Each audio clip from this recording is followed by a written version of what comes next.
Can the NFL draft hurry up and get here fast enough? It seems like there's a new story every day concerning athletes because they didn't compete in the NFL Combine or they didn't compete in the East-West Shrine Bowl. The athletes are, they're wanting to wait till their pro day to showcase their talents and skills. And listening to some of the stories that have taken place thus far, there's some athletes that don't really feel comfortable with the process, so to speak, in so many different ways. And not only that, but you got some out here playing a little bit of chess while everybody else is trying to force the hand because they are in charge. Well, guys, we're going to talk about exactly what's really going on here and how history is about to repeat itself once again. We're going to talk about it right after this. This is another episode of Blow the Whistle with your favorite coach, Coach Walker. If you're new to the channel, please like, share, subscribe, tune in, tap in, tell a friend to come on in. This is on the Tomorrow Leader Sports Network platform. So make sure you go ahead, like, share, subscribe to the channel. And again, get comfy. Make sure you got your drinks, your pillows, your blankets, whatever it is that you need to get yourself, just get yourself comfortable, be satisfied so you can sit back, watch me on your phone, your tablet, your TV, wherever it is that you're watching this show. I want you to be comfortable and be able to give your honest assessment as far as what I'm about to deliver to you. Because I got to be real with you. Looking at how everything is playing out right now, it doesn't make much sense. You got Cinti. He decided he wasn't going to participate in the combine. He's going to wait and do his pro day. You hear little chirps here and there about, wish we could have went ahead and saw him out there on the field, do his thing, so on and so forth. Then you got the young man from the University of Michigan, the defensive tackle. His name slips my mind right now, but everybody was looking at him as being like a top draft pick. Only thing he did at the combine was I think he went and did the bench press. He did 225 22 times. And everybody wanted to see, they want to get his measurables. They want to see exactly how well he does at the combine itself. And then, of course, you got Shedeur Sanders, who he went in there. He did, he came in there and all eyes were on him. The microphones were all over the place. Everybody want to talk to Shedeur. They want to get his opinion about a lot of different things. And, Shedeur Sanders is not one that's going to mince his words. He's not going to backtrack or tap dance or do any of that for you. He's going to go ahead and shoot straight from the hip. Now, the young man came into the combine. He had his hat on backwards, which is something that a lot of, they would say young folks would do. You see coaches do it. Hell, I wear my hat backwards. What's wrong with that? I mean, there's no way that I would feel or think that someone wouldn't take me serious because I got my hat on backwards. I think what it is a personal problem with someone who feels that this young man is trying to come off in a particular manner, which they might think it as being disrespectful. Now, I know there's a lot of things that's going on around this world right now that have people, their minds a little warped as far as what's going on. But again, we got to keep in mind, this is a game of chess, not checkers. And not only are the owners and the scouts and the coaches, the position coaches, whatever have you, are they trying to play a little bit of chess? But you got the players themselves are trying to do the same thing. And here's why I say that. Let's go back to when Deion Sanders first came, when he first was arriving in the NFL. You saw him with the family. He had on all the gold jewelry. He had the jerry curl. The look dry, but was wet, as he's always told us that. And he sat down and he made it known as far as what people could expect from him out there on the field.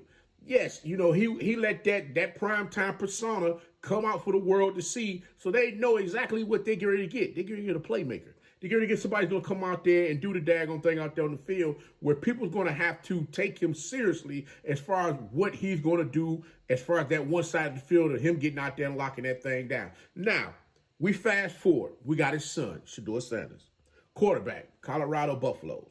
He threw for almost 4,000 yards last season. The young man completion percentage was like 70-something%, 77, 80%, something like that. This young man is out there on the field throwing darts like nobody's ever seen before, and the receivers are catching them, making sure that they do the things that they need to do to get the Colorado Buffaloes positioned for them to move in a direction which they moved last year. First winning season since 2016. They went 9-4. They lost in the bowl game to BYU, but yet they still got to a bowl game and they had a winning season. You got to give them a round of applause for that. Now, if we want to go back a little bit to Jackson State, where there's some folks they want to look at Shedeur Sanders played there, his time there, playing at Jackson State. Yes, the young man had a great time over there as well, where he was averaging, 67 to 72% completion percentage over there. The young man was throwing for whatever, 3,000 yards per season there. Yes, he was getting sacked. He got sacked with a total of 55 times in 2 seasons. Not only that, but during that time, you had, there were some questions as far as the offensive lineman. And you heard Deion Sanders himself come out and speak about the offensive lineman from time to time as far as them not blocking for his son. Now, I'm playing devil's advocate, so I don't want nobody to get their draws in a bunch feeling like, you trying to kick his back in and be funny, coach. No. Sit back, relax, and listen to what I'm about to tell you. Because I'm going to give you, I'm getting ready to take you to where I'm going with this, okay? Now, then we get to Colorado. Colorado, he has another phenomenal season from a statistical standpoint, but the record didn't match. They went 4-9. But the young man still played. I think he played in every game that season. He missed, 1.5 games, which he had an injury. But he was sacked 56 times in that season. Last season, the young man saw, 39 sacks in the season. And again, it's always been the question of the lineman. Why is the lineman up front blocking for him? Then we get to hear people talking about how he holds onto the ball too long. But you got to understand one thing. This young man is back there moving around in the daggone pocket, trying to make a play for his team to keep the chains moving and put points on the board. So as a coach over an organization, is that not someone that you want? Now, we can even take this a step further and talk about how the type of atmosphere that he brings with him when he comes into a program. Yes, there was a little bit of scrutiny that the young man received when he first got to Jackson State because a lot of folks didn't know what to expect from him coming from a Trinity Christian High School, Trinity Christian Academy. Forgive me if I got it incorrect. I do apologize. They didn't know what to expect from this young man coming out there to Jackson State to start as to come in as a starting quarterback. They already had quarterbacks that were there on the roster that were already drafted when Coach Prime took over, and that was October of 2020, and he ended up becoming October 2020, and he ended up becoming, and they played in the spring season, which all of those quarterbacks left because they're already told that, hey, y'all not going to start. My son's going to start. And basically, from my understanding, if I'm incorrect, Jackson State people, please let me know. But it was stated that, heck, Shedeur Sanders was out there running the offense during all that time when they was practicing during the spring season, even though he wasn't playing. He was still out there getting reps with the players so that he could see exactly what he was going to be playing with and what players they need to go recruit and bring it to the program. Now, fast forward all of that to say this. You get to Colorado. Last season, they started out a little rough. They got to talking about the offensive lineman, talk about offensive lineman not blocking. Then all of a sudden, they have a good game, and you got all of the offensive linemen lined up, and you lined up behind Shedeur and you give him a little praise. See, these are the things that I was looking at this, and I keep saying to myself, I'm like, a lot of these folks are looking at things of that nature, and they're questioning whether or not he's going to be a good leader. Is this all about him or not?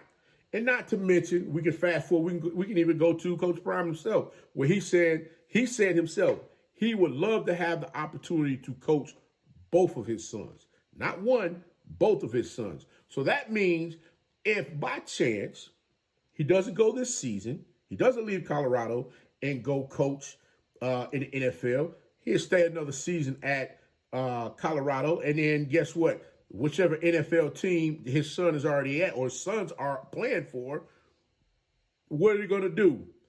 Coaches behind is going to be on the hot seat.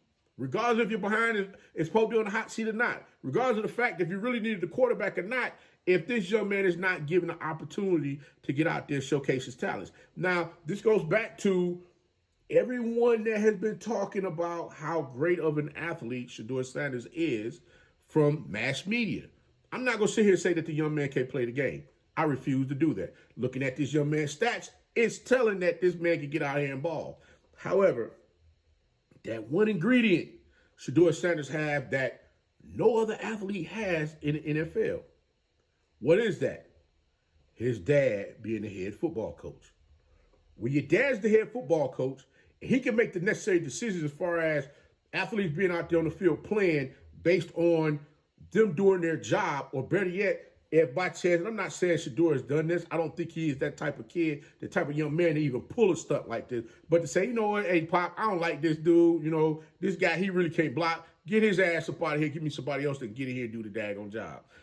And yes, they're going to ride that athlete until that athlete either A, get it together, or B, the athlete breaks and decide he's going to go ahead and transfer out. That's how that's going to roll. But looking at how everything was structured with for Shedeur Sanders throughout his tenure playing collegiate football, everything was catered to him, which has been something that everyone has been talking about for the longest. Hey, what's going to happen when he's out there on his own and he has to fend for himself to survive, to make sure he's able to get the job done? Can he get the job done? Absolutely he can. Can the young man throw the ball? Yes, he can. Now all of a sudden we have everyone wanting to talk about his arm strength. Why all of a sudden there's an issue with the young man's arm strength based on what you've been able to see him do at practice, in games? I mean, heck, you've even seen him one-on-one when you've come to sit down and have conversations with him outside of being at a game or whatever have you. So I'm just like, what are we doing here? This young man is showcasing his talents all the time. If, you know, with his quarterback coach, or you see him and Cam Ward working out together, working on their craft. So I'm just trying to understand, why all of a sudden now are we hearing all of the chaos? I'll tell you why. There's someone in the pooch. There's somebody stirring the pooch that want to try to put in their own personal little recipe to make sure that Shedeur Sanders falls a little bit further for them to get him at that number. Now, I'm going to be honest with you. I personally want to see him go to the Raiders. Why do I say that? Because the same things that are being said about him as far as his arm strength not being what it is, these were made-up narratives that was stated about Tom Brady, in which Tom Brady came in this thing and he won 7 daggone championships. You can call Tom Brady check down Charlie or check down Tommy if you want to. It don't matter. Guess what? When he say 1, 2, 3, 4, 5, 6, 7, count them. That's how many he got sitting on his daggone fingers. And there's no need for you to get upset about it, because guess what? The system that he was in, it worked. It worked. Sometimes athletes have to be put in particular systems in order for them to thrive. And I honestly truly feel if the wrong team drafts Shedeur Sanders in his upcoming draft, Deion Sanders will walk up out of Colorado and become the next head football coach of that NFL football program, that NFL football organization. You can bet your ass on that one. I'm going to tell you that right now. I'm going to say it right now just as clear as day so you can understand and hear where I'm coming from. Because one thing that they're not going to do, the Sanders family is in the football business. They're in the sports business. They're not going to let you sully their name. They're not going to let you sit here and play all over them and think that is A-okay. It's not going to happen.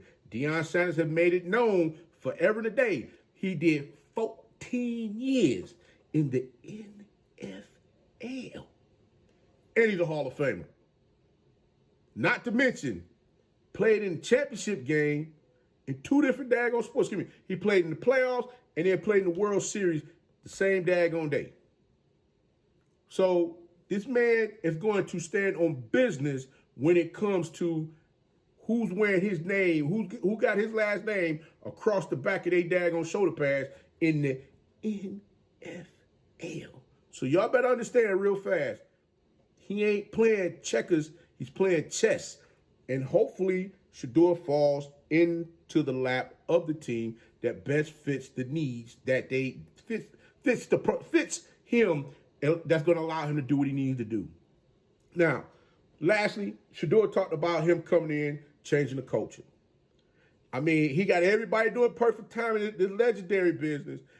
Look, you already got NFL ball players doing it. You got basketball players doing it. You got women basketball players doing it. You got athletes in all different sports that are holding up that watch, letting you know what time it is. And guess what? It ain't going to stop. It's going to become infectious.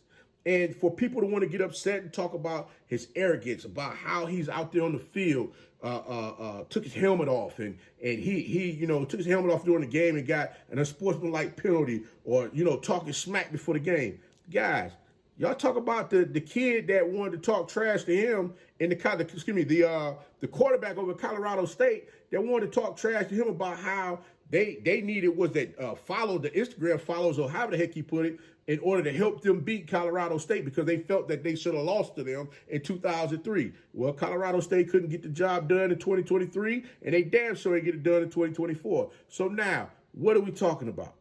No one said a word about the quarterback doing the too small gesture to Travis Hunter when Travis Hunter tried to knock him out of bounds and he didn't fall. No one talked about that. They just looked at it like, ooh, because it was Colorado and Coach Deion Sanders' team that was getting the business done to him at that particular moment. So, again, guys, I'm just saying, let's be mindful as far as what's going on here. I'm sure there's going to be more things that's going to be drummed up about this young man as far as possibly some crap that somebody might throw out there that he might have done allegedly, off the field. I mean, it's going to be some more madness that's going to come on, that's going to come about trying to push this young man further down in the draft. I mean, another scenario where they're talking about Travis Hunter going to Cleveland, you got Shedeur coming right back behind him. Guys, let them two young men go to different teams and play wherever it is that they would love to play. If they played against one another, then so be it. So be it. Let it be.